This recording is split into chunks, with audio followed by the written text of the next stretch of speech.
Now the point is we all start enterprises at various levels and typically start small in the beginning. And it is at some point of time where we discover that our business is now ready to go to the next level. What are those factors which kind of make up for it? Because the business is really the same. For example, Nayan is in one of the most well-known business of all times, which is real estate. So, where does the situation come from where he has discovered that it is time to innovate or bring new things to happen and make the real estate business bigger? So, Nayan, I'll start with you first. And you need to tell us that when did Raheja Builders think that they were ready to go or take the next leap in the business? And what were the factors that really made it happen? How was the environment around you got ready for that growth to come around and happen in Raheja Builders? Thank you, Ritu. So, it's a very interesting question that you've asked me. I think ever since I know our business started, and my father started this business back in the mid-80s, when he started his, all the construction real estate in Gurgaon. Ever since then, and any other entrepreneur probably would share that feeling, you always want to look ahead of the curve. You want to meet a requirement. There is a steady demand of good products in the Indian market. The Indian markets, Indian consumers have also become extremely aware, and because of the internet and telecom and everything. So you always are wanting to look ahead of the curve. But as they say, as a rule of any investor in the market, you should know when to enter and when to exit. So you enter when it's low and you exit when it's high. And not the other way around. You need to know, and that is something that comes with experience and gut feeling, that what you're doing, is it too much ahead of the curve, or is it just slightly at the next step? So, I imagine it like a staircase. If you're taking one step at a time, you're sort of pushing the market towards a certain direction. But if you're trying to take too many jumps, the consumer also won't accept your products, either because it's too expensive or it's something that completely goes over his head. So I think the capability of being able to understand, how much to give out in the market, because India has a lot of catching up to do right now in construction and real estate, especially in the technology side of things. We have now sort of evolved ourselves to reach there, because now we know there are consumers who are willing to pay that extra buck for a better product. नहीं तो आज से शायद 5-10 साल पहले अगर कोई यहाँ बात करता हाई राइजेस की या फिर कोई बहुत हाई टेक टाइप की बिल्डिंग की, तो buyer is still like कि why should I pay double for this, why the other adjoining person is giving it for cheaper. So I think that it's that analytical ability to understand what the market is ready for and when to sort of take the next step. Sure.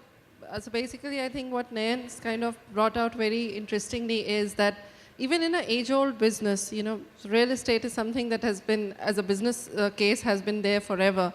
But the point where, you can take your customer to the next level or make him understand that there is a next level in your business, that could probably be the key to changing not only the consumer, but your business at large. So I think that's a good point made, Nayan. I'll come to you, Mr. Khaitan. Healthcare business, of course, much needed in our country. Where do you think the change is happening? Today, healthcare as a business, from an investor perspective, from the business perspective, is changing very, very fast. Where do you see the change that you brought in your business? What was it that motivated you to change the way you did your business? And what further changes do you think healthcare as an industry would see in the coming times? Yeah, I'll go to your last question first. The change which I see and which is going to come, like the law of gravity, is that medicines have to be made affordable, accessible, and the quality, that is the efficacy of the medicine, has to reach each and every Indian today, 1.25 billion. And that is also the decision of the Prime Minister. So that's going to be a massive change.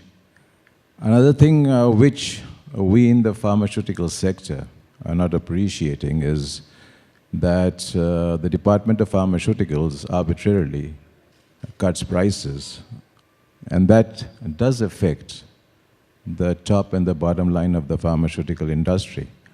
Because the government must realize that, today let's take Pfizer. Pfizer might have 5,000 molecules, and it takes them 15, 20 years. And out of 5,000, only maybe one molecule is successful. But the amount of money they spend, about $2 or $3 billion to get that molecule to market, because they have that sustainable power. Now today, say Pfizer's R&D budget itself is $7.5 billion a year. So anyhow, coming back to India, is that the government has to create an innovative culture in the pharma business. And the second point concerning our business, we're not hardcore pharma. We manufacture empty heart gelatin capsules, which we supply to the pharmaceutical companies. So they fill in the medicines, like say your, Bicosul we supply to Pfizer, that, black orange capsule, so on and so forth. Now, I'd just like to, with your permission, Nita, I just saw it in the morning, somebody sent it to me, so I just thought I'd, read it out to each one of us because it's applicable to us because it's come from the Bhagavad Gita, which Lord Krishna says to Arjuna, if you don't fight for what you want, don't cry for what you lost. Likewise, nothing depends on luck. Everything depends on luck. Sorry, everything depends on work. Even luck has to work. So, coming now to the question of entrepreneurship, can I go on? One of the key elements which I find in entrepreneurship that you have to be a very keen observer. You have to identify what is the need. As one of my colleagues mentioned, that what is the need which which is lacking in the society or in the country's economy or whatever. Say for instance today, I'll take example. Let's take example of Steve Jobs, Apple. Now he created iPhones, iPods, etc., etc. Now he identified that need which we ourselves were not aware of. But now when we have an iPhone, now we feel that we can't live without it. Now that's called entrepreneurial spirit. And secondly, entrepreneurs never wait to get to perfection. Again, citing Bill Gates and Steve Jobs. They never waited to get their product to 1,000% perfection. They got 85, 90%, they just launched the project. And whatever the bugs came, they all came in afterwards, Another big need, and especially for the aspiring entrepreneurs here, which I can give you a very strong advice on, is on skill development. Today, irrespective whatever we talk of, the demographic dividend of our country should not be allowed to turn into a demographic disaster in terms of the young people getting into terrorism, crime, and whatever. So we have to develop these young people, as 15 million people are coming into jobs every year. And we from the industry don't get skilled people. Hospitals don't get skilled. Hospitality business don't get skilled people. Construction, Nayan is here, I'm sure you would agree with me, Nayan, you don't get skilled people today. So the country has to concentrate a lot on skill.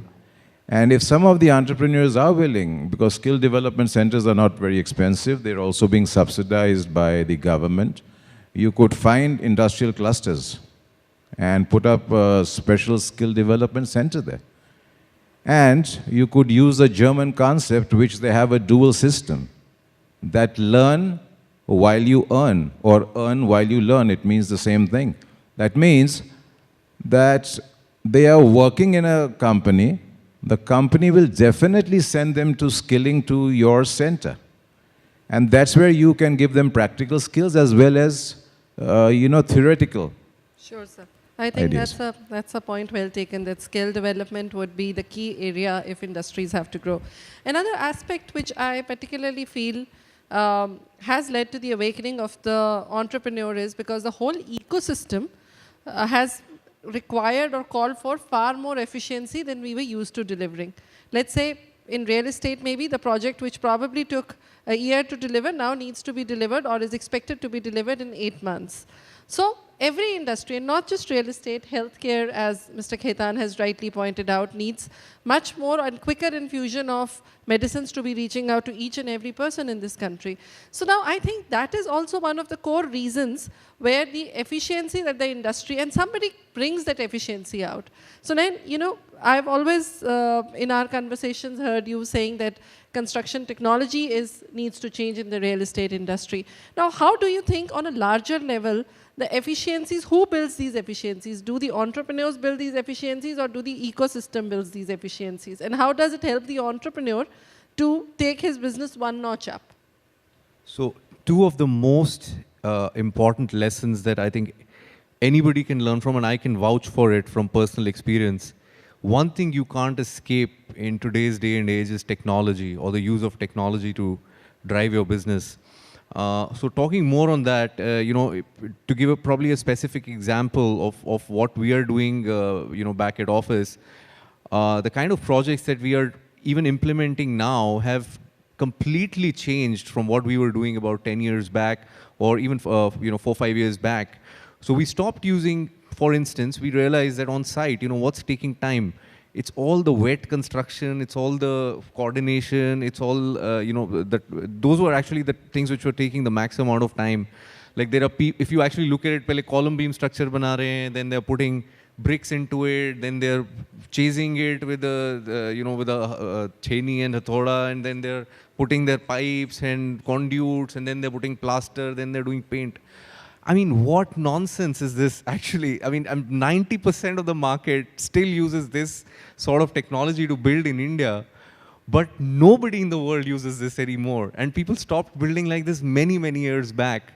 So 3 or 4 years back, we put our foot down. We said, you know, nothing doing. Let's sort of get some international expertise on board. And we did. And we got, you know, some international companies to work with us. So now how we build is that you just sort of have panels on both, shuttering panels on both sides. You tie all your steel, all your pipes, everything inside, and you pour concrete, and you're done. No plastering, no brickwork, no you know, chase cutting. So you're saving your time by, you know, approximately you're doing the same thing in about 1/3 of the time. So where typically about 5 years back we used to take a month to do one floor, now we're taking less than 10 days. And purely by the use of technology, nothing else here. It's just sheer common sense. This is the right way to do it. The second very important example that I want everybody to learn from it is something that I sort of imbibe in my life as well. Is, you know, if you look at a Hindu god, you'll find on one hand a Hindu god holds a sword, and on the other hand he holds sweets. This is actually one of the best management principles that exist in the world, and there is something to learn from this.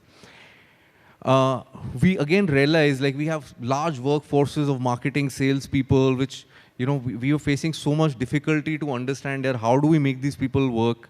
50-100 log hain, फिर broker networks all spread all over the world.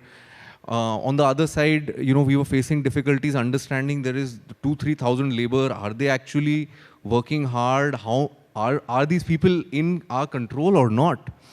And we said that, okay, let's speak nicely to them. If you do this much, or I mean, either one of the approaches, which is, one is you tell them if you don't maintain this much average of work, then I'm going to, you know, then you're going to be out of the system, or you have to, you know, manage to meet these targets, blah, blah, blah. And it doesn't work at all. On the other side, we said to people that, oh, if you're going to meet these targets, then we're going to give you so much incentive. Even that didn't work. What is the most interesting thing that actually works in the world today, if you really are looking at a large-sized company, or even a medium-sized 1,000, 2,000, 3,000 people, or even 500 people, basic management principle, give him two choices, give him a sword, give him a sweet in the other hand, but give both together. You know, so now what we are doing is, on one hand, we're telling our marketing and sales people that you have an unlimited opportunity for growth, and how much salary you're getting, you can make 3 times of it if you were to do, 1, 2, 3, 4, 5 steps. On the other hand, if you're not able to do it, this is something negative that will happen, where you will, probably there'll be hand-holding. We try to sort of develop you. Otherwise, you are eliminated. This approach, it's also called the carrot and stick approach, the good cop, bad cop approach, and I call it the Hindu God approach. This, I think, is one of the golden management principles. So the same thing we deployed also on sites, since recently, where we told workers and all the labor on site, we said, boss, your team, we are going to give you a target. You do it. If you do it in 10 days, your cycle, you get so much. If you do it in 9 days, you get so much higher. 8 days, so much higher. And if you don't do it, then this is the penalty. And you're doing it and you're tracking it on a day-to-day level with the use of technology, because unless you have technology, there's no transparency. And this is something that actually works on ground, and it can really change the game if you understand this logic. That's fantastic. I think you're right. The gods cracked it much earlier than we did, as humans.